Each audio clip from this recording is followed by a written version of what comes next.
Disclaimer, please do not attempt to contact anybody that I'm going to be talking about in this video.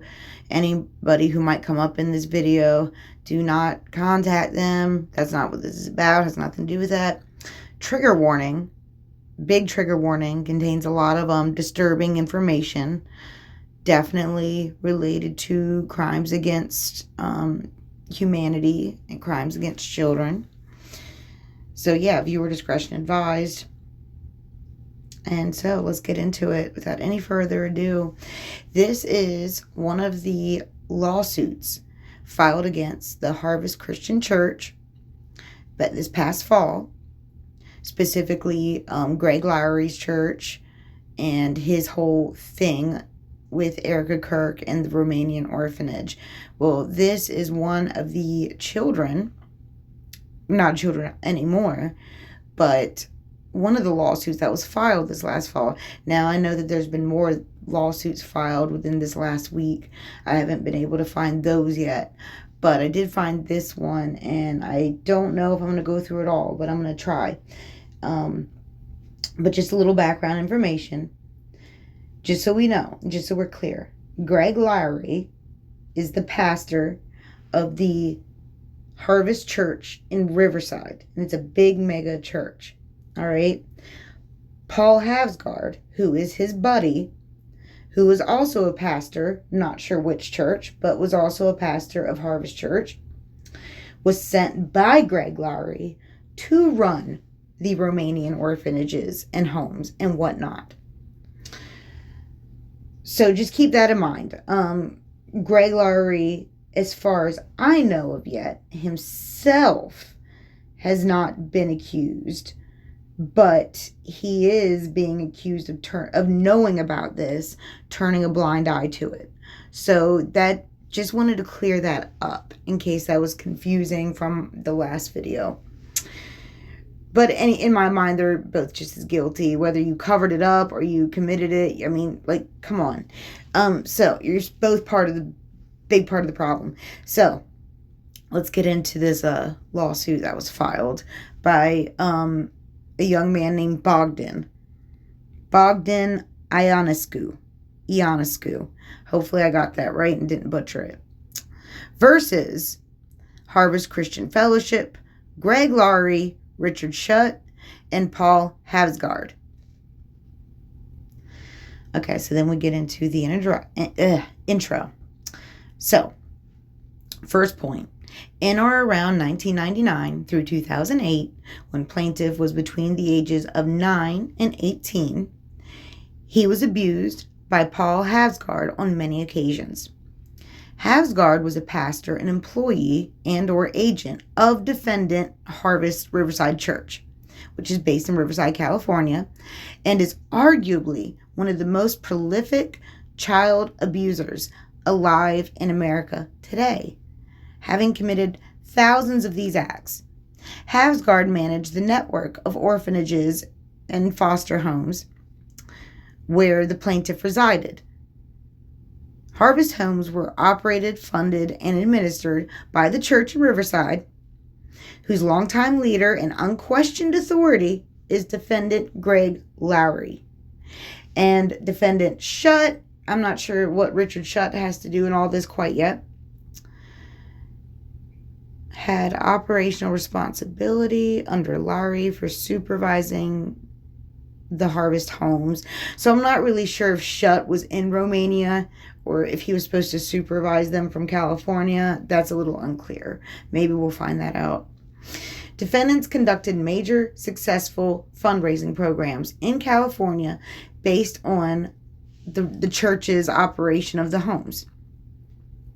And in the decade between 1998 and 2008, when the defendants operated these homes in Romania, Havsgard savagely harmed and terrorized scores of Romanian children, including Mr. Bogdan, who was a child in his custody and care. When plaintiff, who is Bogdan, was a minor residing in these Harvest homes, Havsgard sadistically stripped and spanked him. During these punishments, Havsgard would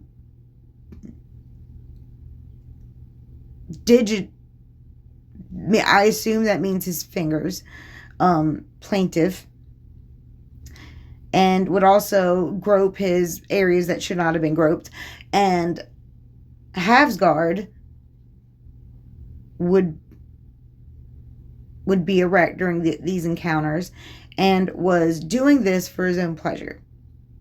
Sorry, I'm just trying to word it carefully because YouTube has been really hard on like hiding my videos lately, so just trying to be careful how I word everything. That's it. Sometimes Havsgard did this to Mr. Bogdan without like the physical like harming him. Sometimes he would do it just by like, invading his boundaries, like kissing him on the cheek, doing things that just are inappropriate, fondling him, and even performing oral on this young boy. At all relevant times, the Riverside Church had been a highly successful church that was based, once again, in Riverside, with weekly services attracting, oh my God, up to 15,000. That is a huge freaking church. That's huge. That is a big church. Its charismatic founder and chief pastor, Laurie, attracts national attention as an evangelist, podcaster, and the subject of a Hollywood movie about his early days called Jesus Revolution, which grossed $53 million in its first year. Havsgard was a senior pastor at Riverside, the Riverside Harvest Church, and kept that position while he embarked on his mission trip in '98 in Romania, and at the time was considered the sex trafficking capital of Europe. Now, prior to the last time that Bogdan had been harmed by Havsgard, the church in Riverside and Laurie's other associate, Mr. Shutt, who's here but not here, received multiple reports in California that Havsgard was doing this. That he was doing this while these kids were in the care under the name of Harvest, the Harvest Church. He's doing this in the name of Harvest Church. And it's being reported to Laurie. Like, this wasn't like some secret. This was being reported. In fact, these reports started in the beginning. And that should tell you something. These reports started from the very beginning. That kind of like indicates to me that maybe there's a little more to this. Like, this isn't just coincidental. I don't know. That's just me. It's like a little feeling I've got. But anyway, the reports came from the children themselves. And also from the employees there, the locals who were hired there by these people were reporting this. And even from some of the volunteers. So, like, it's not just the kids. It's not just the employees. Even, like, volunteers who aren't getting any financial incentive by working there. Even them. Oh, my God. Even from a wife of a pastor. And from pastors themselves. So, there's really no excuse that Greg Laurie clearly had to have known. Or had to have at least been suspicious that this was going on.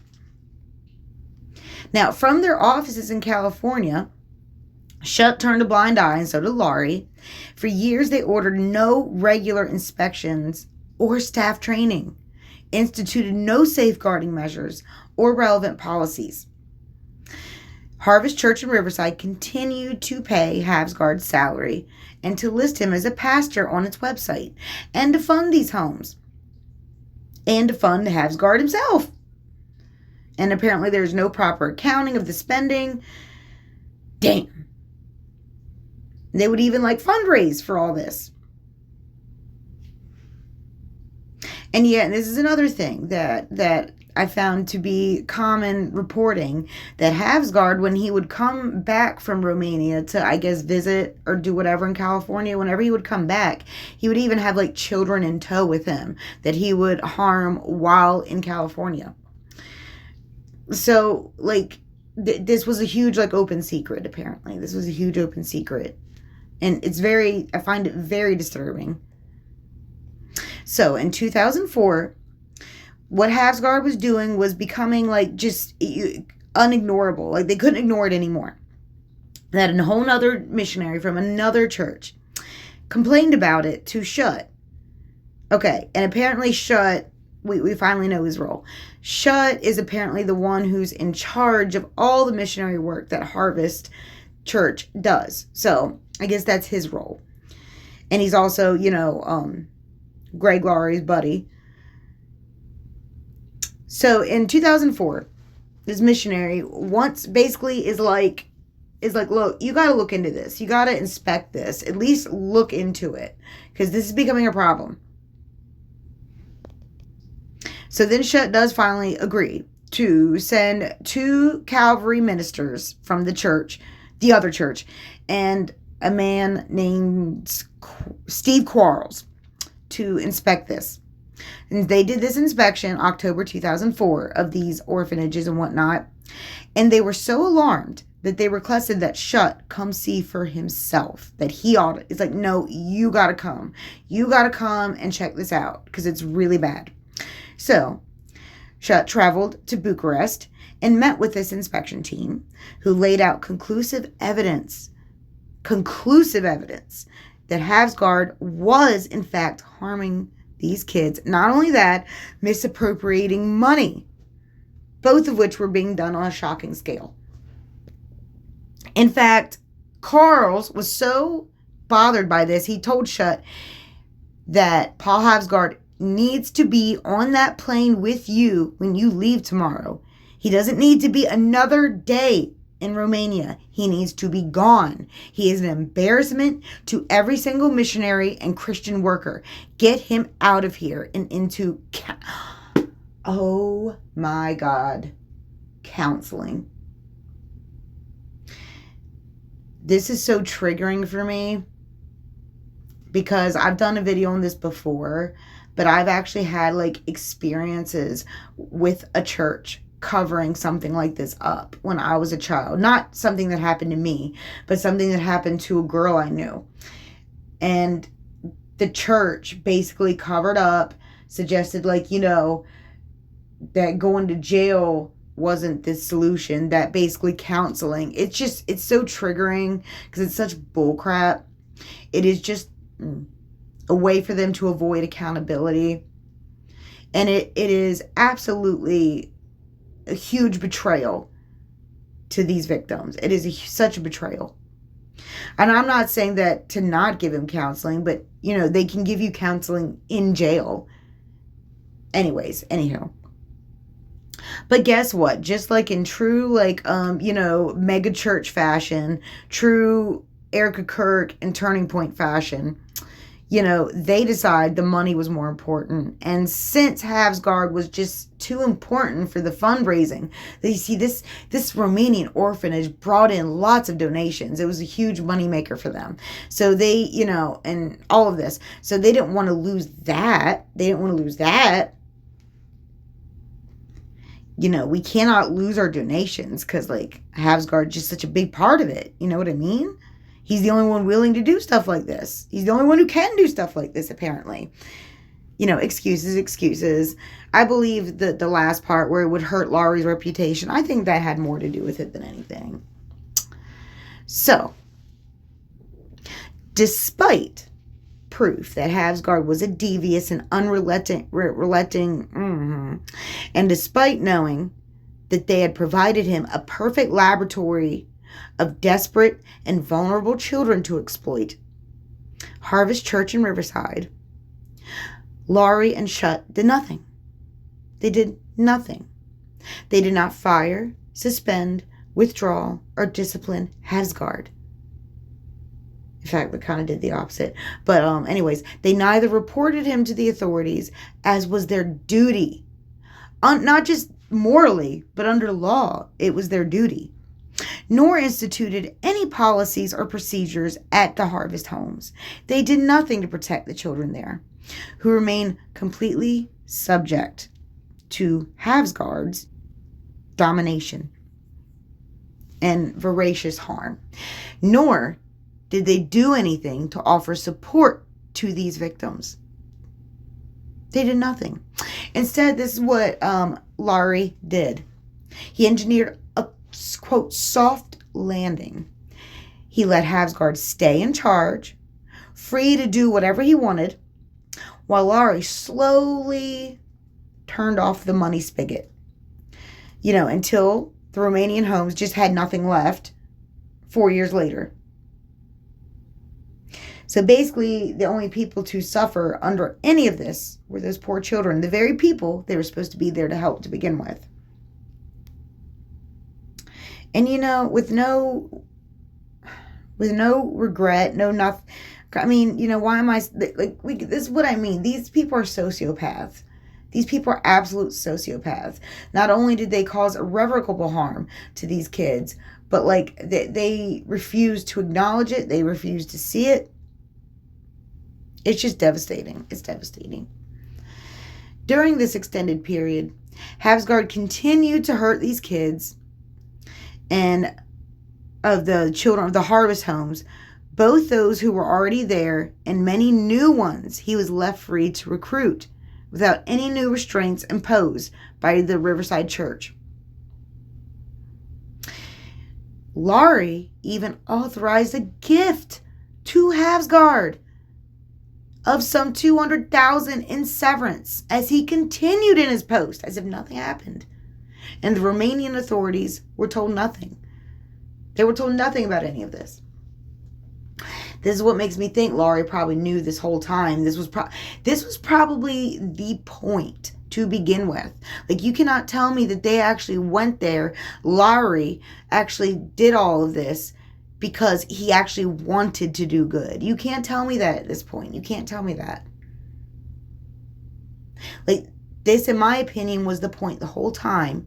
And when when he was getting loud about it, he slowly turned it off, made it very quiet. It's just absolutely despicable. And Erica Kirk, I'm not saying maybe she was a victim too. I mean, I don't know. She was a young woman at this point. What was she like? A teenager herself? So, I mean, I'm open to the idea that Erica Kirk could be a victim in all this, an MK Ultra victim at best. But anyways,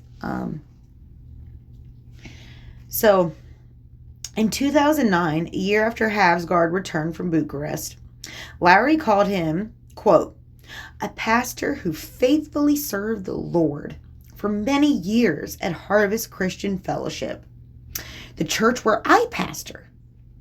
And he even compared his work in Romania to that of Moses with the Israelites, because his life demonstrates the power that just one godly person can have. Is he freaking for real? Since his return to California in 2008, Havsgård has continued to work at Calvary churches in California linked to Riverside Church and Harvest Church in Riverside, with unsupervised access to kids ever since this, which defendants could easily have stopped, but they did not. And this cover-up has worked well for Laurie, as Havsgård, harmed his way through scores of children in Harvest's care, including the plaintiff. In return, so the plaintiff wasn't from Romania, my bad. Unless he was brought here or there from Romania. It's hard to say. So including plaintiff and return to a comfortable life in California. Laurie grew in national prominence, wealth, with a $5.5 million home in Newport Beach, a home in Hawaii, a $90,000 car, and a top-rated podcast, and a Hollywood movie. Isn't that interesting how life just always seems to work out for these creeps? Every time. In all of these situations. It's just uncanny, right? And then you have all these other people in Hollywood and whatnot just dropping like flies. It's wild. In sharp contrast, plaintiff and the scores of other Romanian victims of Havgard's abuse and the defendant's cover-up went back on the streets with no money, no plan for the future, no medical care, no therapy for the PTSD and other medical and psychological damage that these defendants had caused, and certainly no gifts or severance payments that Havgard got.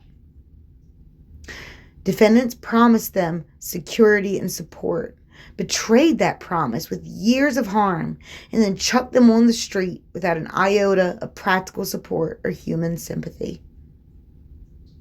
See, that's what I mean. That's why I seriously doubt they went there at all to help. Like, at all. Defendants have continued to conspire to cover up these horrors for which they were all responsible. A cover-up that has succeeded for 20 years, until now. The failure of Harvest Church in Riverside and Laurie and Shut, the failure of all of them to investigate Havgard, took place in California. They made money in California by using their Romanian venture to raise funds and brought children to California to raise more, where Havgard harmed them in California as well. Their failure to supervise or remove Havgard and warn people about this took place in California. The ongoing cover-up has been directed from California. As a result of the acts and omissions that took place in California, plaintiff was harmed and trafficked by Havgard and has suffered permanent physical and psychological injuries. Okay, yeah, and Bogdan was from Romania and apparently was brought and harmed in California when he was a child. And this is him. And I just wanted to say that this is all like incredibly sociopathic and systemic. And like I've said in other videos from my own personal experience, it's not just isolated to mega churches either. Like, this extends to the smaller churches too. Like, and I'm not even saying that the smaller churches even realize it necessarily, but crap trickles down. So, you know what I mean? So, like, this behavior, it is from the leadership, from the top of the pyramids and stuff, it trickles down to the leadership at the bottoms. So, like, these smaller churches and whatnot. And this is what I think is so nasty about organized religion in that way, is that it really just kind of all depends on, like, the top, right? Isn't that, like, the whole point of it? Kind of just depends on the top. Even if you're in individual churches, you know what I mean? Like, you're depending on that pastor being a good person, you know, not just acting like a good person, being a good person, because it's easy to pretend to be a good person, apparently. I mean, not anymore maybe, but it always historically has been. Like, you know what I mean? It's just like, now that everyone's masks are coming off and falling off, I just hope people catch it and we never go back to falling for this bull crap ever again. Because these kids, they can't afford it to go through this anymore. Like, this generation of children has been hurt and harmed and maimed in so many different ways, psychologically, spiritually, and it must stop. And we have been so distracted. Like, it's just sad, because you see people uncovering this stuff all the time, but yet they're not, it's not clicking for them that this is the most important part of all these stories. This is everything. This is our future. And all roads lead back to child exploitation. And all roads lead back to it. It's because that is what matters. And they have distracted us so bad to think that everything else is just a little bit more important or more important, when this is everything. This is everything. So, anyways, I hope it goes well for Bogdan. You know, it's hard to say. Usually people like in cushy insulated positions like Laurie and like Erica Kirk and like them, you know, it's hard to say, but I really hope that he does see justice for having his childhood robbed from him. Anyways, hope you all have a good day.